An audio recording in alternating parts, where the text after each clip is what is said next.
wa Teshie Bugula akotu ame when I mean jam Bugula yukue e can no fe ame Teshie afele fe ina agbe ka ba pia na wa ka wula me wo piano so for yes na e pese bi ke wa ye ko me e me je fa me.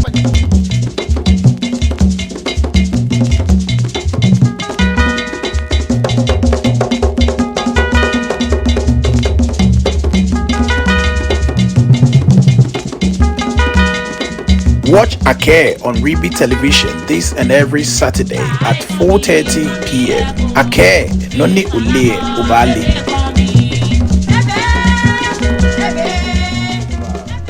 Yes, baby, no more. Akɛɛ Bugula. When I Climax. What about flower? Ele o jali play ayi. Je ne play Wow, no bad day. Na no fi. Do ni aja agbene. So wa no oyo bi. To plan me no yo bi ni. Wo je olowe. Di plan. Wo ba Teshie. Wo ka me fe fi o chaba. Ko wa fe ni ke wo putu ni. Amedo ode na ba fita wo ye bi ni. Wo fe obu. Wo ja wo fe wo je ma wo ni. Wo ka ji ni ba na wo ye ni. Ben when the water is clean, did you ma plan war ban the two minutes to water? Okay, Anna will be not what the money place. Finish the water. Okay, your Baba and what plan is a guy will more like what he she no more was more like I would just say back. I don't want to be the no blamo few. Seserinya na ne do tu here what you ma war kaji what you ma war ba ni ame ya mi fe kaji ame de bote sese ne mita flash am gba fe kutu no la me na kwa me ya da awo ba ne ni ji ba ne ni machine ni ogoni de ewu ni otu ego dan ta flash o na wo kanya na sese ne machine e machine ya ta flash bogo ni elangele na nya na chaba kaji awo ne gasese ne machine ni olele no ko ohe babdo mo du plan me aba wo bo ba de je ni ba ne machine ni o ke ko eju ni one ko ni onu ka owo kaji chelebo ni ele ya beje sese ni machine o kanya na sese machine enu tumo de tu ne o baba ni what you ka chese ne ila fe la ni yo ka cha wo chese ne Odoi tumo Odoi machine ni ko nde ba to mi ne ko so efe no to fe e ba mi rabo si won be ka se ani gbogbo me pe lo alo mo ko fe mo ko ke akere ni machine mo no ko yan mi le pe ka machine ke mo nbi abia ne je gbogbo amepe aja ke je gbogbo amepe bo yo ja no na so ojima woji ni ti sia ti ni fe jema woji tun afita wo yi ni woja ni ke woji no sia no je mi o ana na agbapo ko se ni ke sese ni ye o na agba se wo che la do ma be wo che ko ni e ba le ba ma manye pa manye o manye ba yes ba me mo le ka si Bugula be wona Bugula Bugula ulomo ma ne efe no ma no bo ma mo omlencho atom no mo ai ulomo tangmango je pampran je chukuna oje pampran o ba Teshie o me le ba ki efe o ke o ke shida ha me fe akelele when e o fe o ba bo awo ele ti se na to la kan ke beni o che me ba ki ke wo ni le ka wo na me ba ki wo me ni wo ba wo cho na kan gba no pepepe ni jo mo na so wo no awo o gbe le bi e na kan pepepe lo mo na ba ko bra be no bra be ke ta do ma na yo be mi ko ke ba Akɛɛ ni fe mo no when Akɛɛ ajali gbele le mo Teshie afele fe na o be wa se ko do che me aya manjano ko wa na me je me che me ne ra do ko me ko yo be na kan no wa ya mi no wa na wa ye e bomba sai mo sha me ba pia mi ko ni kusuni sana ba chuchu ya pia mi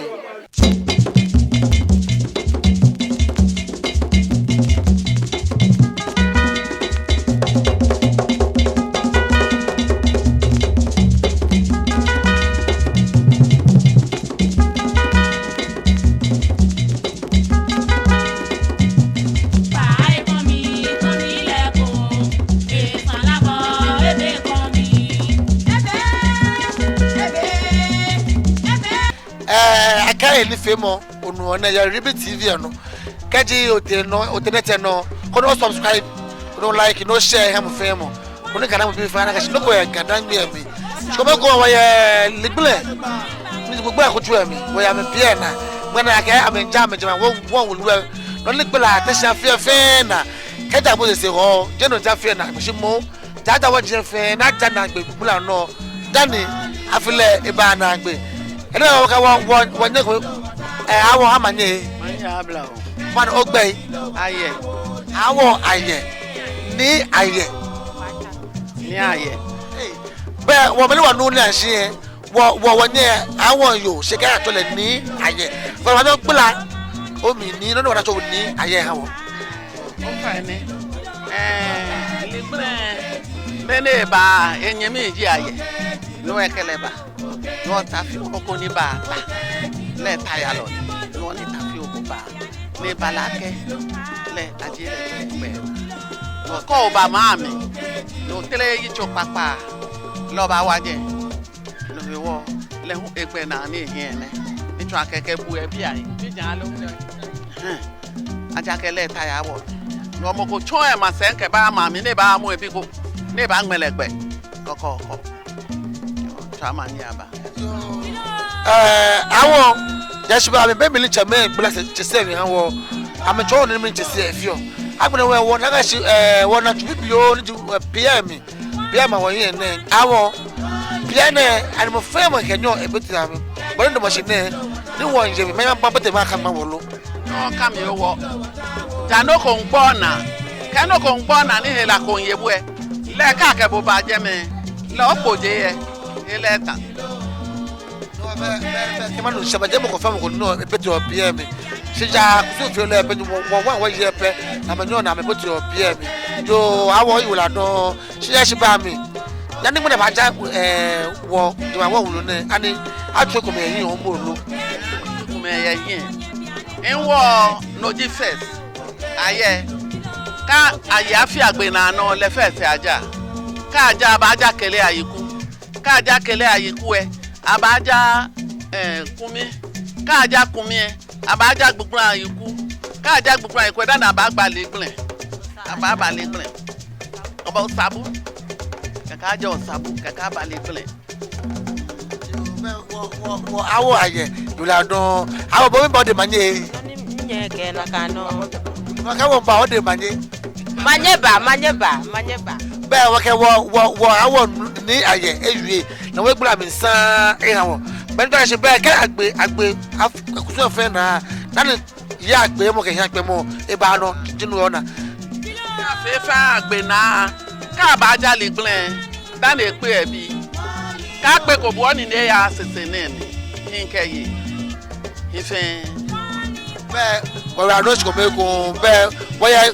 gbogbo ala kan no wo kwa ame kusuna me fio ke mo afia fe na ene wo ba bete jela mi ko wa no ni ja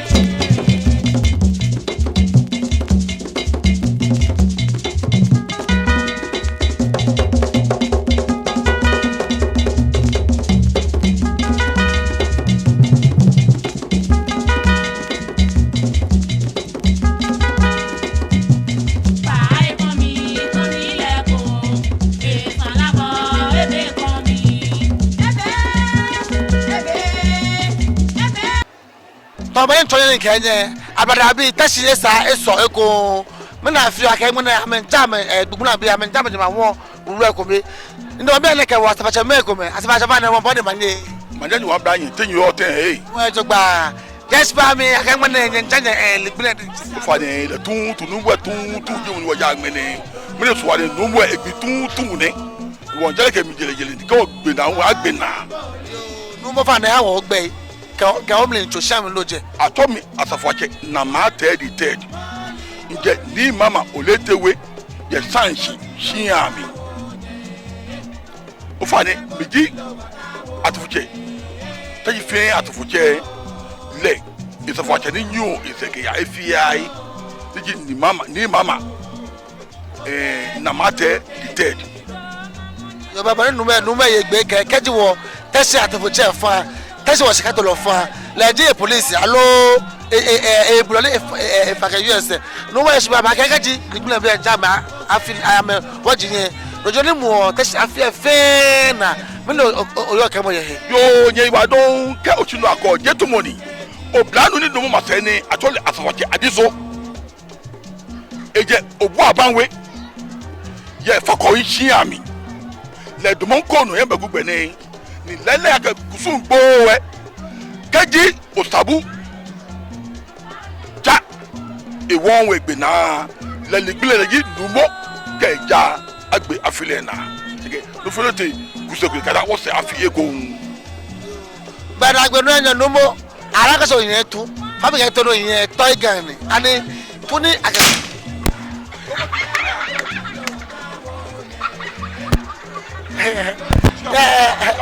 yes ba be ba do na ne tu wa pa to a e de to flow ni ba le tu te no esi tomo fa de to chi to wa ke yes efe ni asawache me yo sage okadi ayinjemi ni wo kusu wo ni machine ta ya wo ni Teshie shomoe te ya chi shomoe getati te ya chi shomoe ni te ya chi shomoe wo dumo ni ma te le ba to Teshie ni bia ne tuntu atobe ne gbugula jano je manjano o fa ne no sa o timi ego aka ne bodi asabache ade jabere chona bi asabache na ma te di dead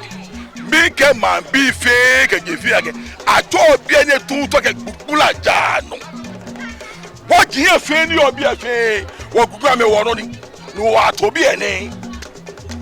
wo gbugula jano odomo yo kusu fe kusu na fi o ake wo ato bi ene ni wo domochi ni ato Teshie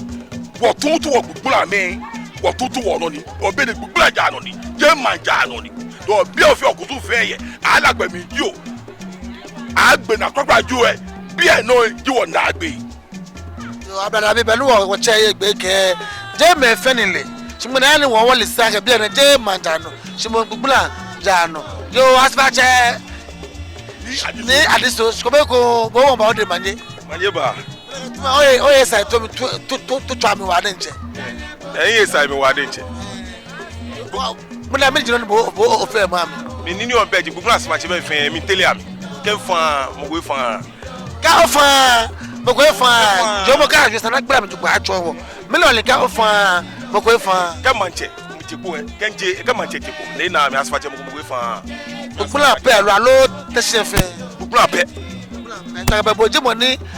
okudo gbugula asabache be fe yo be wonder wa asabache manshi na le na yan be won bete jelami ko ni wa ko ni yan jelami lohun be asabache me ne rado so ko wodo mo se ya gbugula manjano mo ni aka jale gbugula jano je manja gbugula jano mo na amenja ligbile no jino ni mo afile fe na yo ko be ko won le se wo je ko be no le te ba ti egbe afie Deborah. e ka afie Deborah afie Manye ba o no manye. mo ye wo mi wọ́n gbé ní Teshie sa èso ẹ̀kọ́ ẹ̀rọ gbìlẹ̀gbìlẹ̀ àká àjà lìgbìlẹ̀ ṣé. Gbẹ́nà jí lìgbìlẹ̀ jámọ́ gbẹ́nà ká àjábẹ́ àgbẹ̀nà nọ̀kọ́ tiẹ̀ àmì tiẹ̀ àmì nà àmà. ṣé mẹ́kọ́mẹ́ yìí fẹ́ràn fúlẹ̀fúlẹ̀ sábì kẹ́ àfihàn ní gbogbo wọn yóò jìbò. Ṣé gbogbo wọn yóò jìbò njẹ́ àgbàwọ̀ àbùlàjẹ́ èwo njẹ́ ayálásíyàn ni mo ní kúlẹ̀ kèmí ètí àfihàn yẹn nù ẹ̀kí ìyẹn mi yóò jí àfihàn yẹn mọ́nìkà ètò ẹ̀ ó jí mi. Lo pojepo wo mo mi nja agbawe ablaje ewe adi aku ma sin ajamente nja po se jama pereke meye enye jeje me na ga agbo afi no kokusun e de kemeya ka eje ne ba de keme ba mma no mma pereke wo e ka mo nyoko eje na anga mo na ko si wo e ka mo nyoko nja agbawe.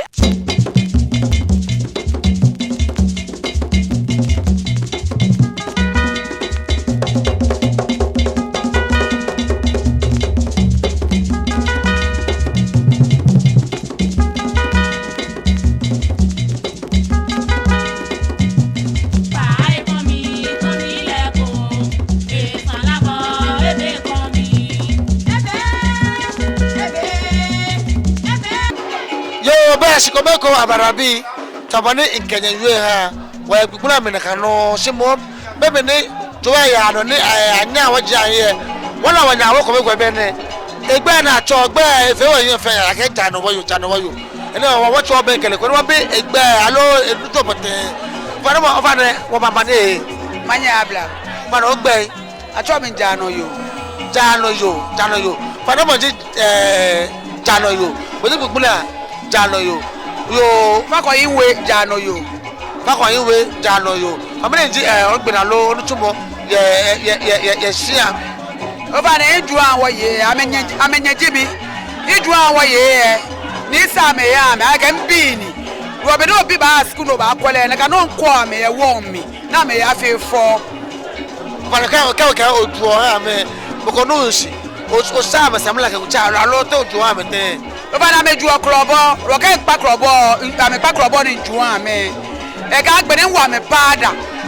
no jake isa me fine ame ajano na me efefo ame wa shino ame wa me ni bi fe o sa me bi na be ka na me ajano na me ya fefo na ba boje mo ni okula jalo boje mo okula wo ye ni ba ni fe mo chale na ni jaro wo yo eyi osi oba na yi si jalo wo yo eyi si yo ba wo je ko egbula ere tumo mi han wo kaka jaro wo yo no sa na efe le kula wo ye ka me ba me samomli ame pada krobo ka se no fe le jibo ni ekula ame ka me ni na fe bu amo yo be onya wo iwura do mo oba nya ye iwa do so ko wo cheke ya jalo ko wo do ni jalo ye mami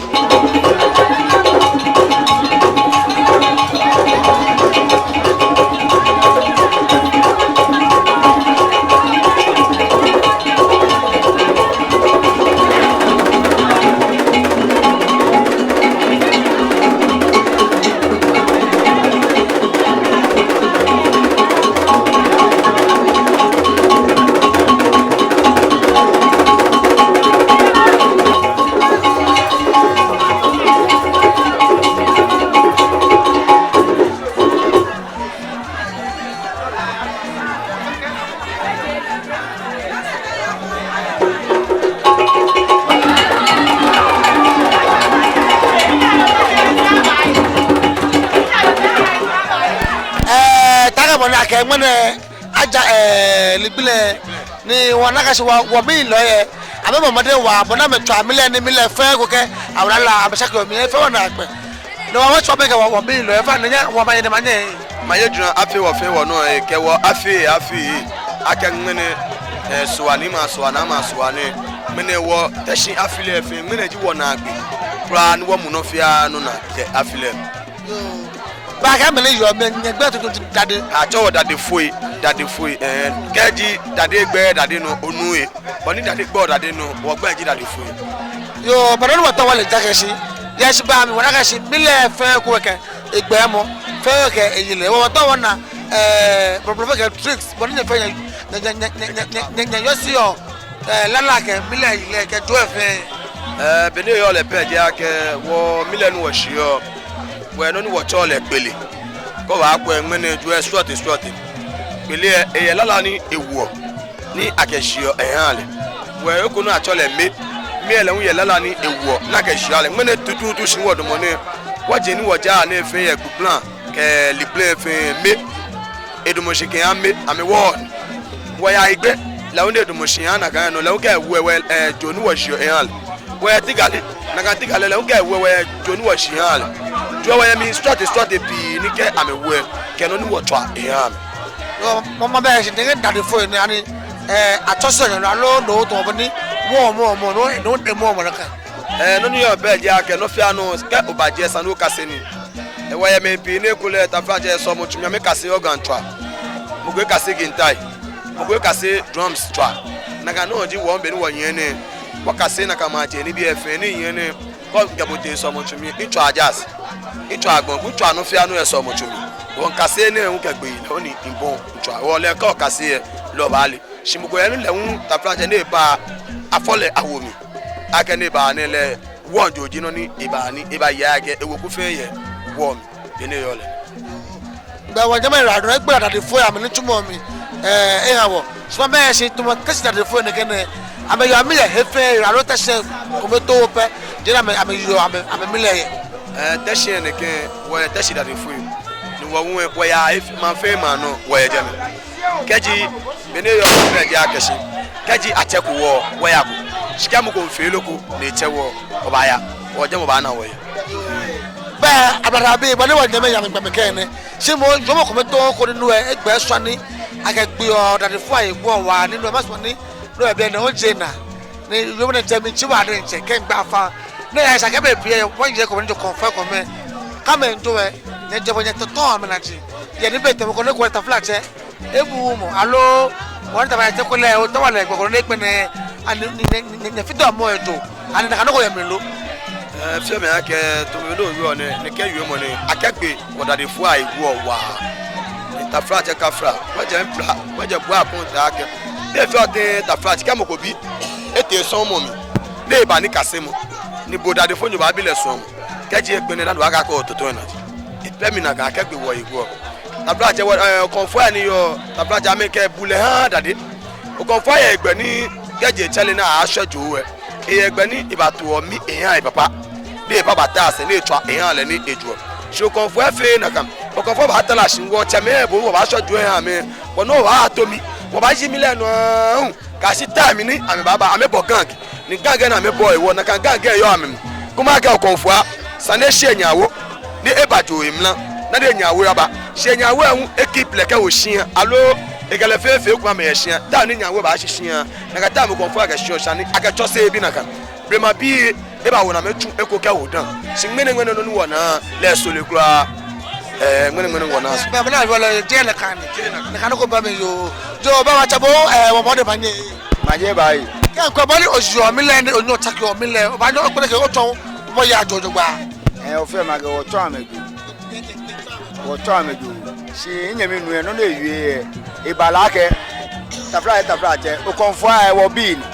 nsa wo to ameni ni jo bi pe ba fo tale abu shiko e bi ku e nyen fo tale abu lo to ake ibala ke wo sumo amesani shije wo ngame wo ngame hia wo dole me hia ro na yo ebemi shi wo ni to mo no wo to ame wo no ibala ke wo ngame ne shije wo ngame wo to na mele yo wa cha do bo fa ne bo mi ni bo yo ke mo ye yo mo ne vale bele no mo awie na kanu wo fi no mo se bele awie anu kwale lele man ha wo na agbewie mo ko ni we wo ngene bitumo fe na na agbewie mo pe ni ko nyeme woye ke dade fu efe ya ke mi pa me fa ami an wo fe ko mi ke nation wale ta fra che won ke wo nyeme woye ni amenye bi o konfo ni pa ko ame ba amega wo dwe mo ga me susu mo fa fe ku mi wo ka bule ke shiba afoshi ona fi wonyo to ameri ojogba wo se keji aka me ba na me ma ja no ojogba aja ke ni no fe na me ba to ame fe ta fra che ke wo ba mi eyem shi wo em na ne yo em ka o kase ni yo o ma mi tumi agbene abana bo ekpo eno ni kpo eno na me ba na bo ade fo ba na wo mi pa me fa na me ga shiba ke bula afoshi wanya fi wo ka ma fe ku mi ni de fe be ne ke wo ka wa aso du ta fra che impa tele ni kan shin ke dade fo yojibu alojo yi lojibu no bujo ejo ba bubu ko bu owo ba bubu wo ka o ko yin fo na ke o lela ke iyewo logo shin mi ka sele yin be sama mo ni ne ojogba be ga be fe ni ma fe ni no ojogba iyo ya ke ba ye mu eyan bu shikeja me ko me yan fo na me yan me fe na kan la me che ame gba me se te wo fi wo wototo mo kunaji won pa fa wa wototo mo kunaji anu kwale na we wa anu kwale wo cha yi wala do ba ba na ka wa ye ameyi ma me aka ha ngo wala wo ka ba mo le ko ni ka o like mo ko o subscribe Reeby TV ko o share le ko o comment no ye no da mo je jo mi Akɛɛ ba ba gbẹrun ko o twa no ma ya bla wo fe gbaji tamache Odotei.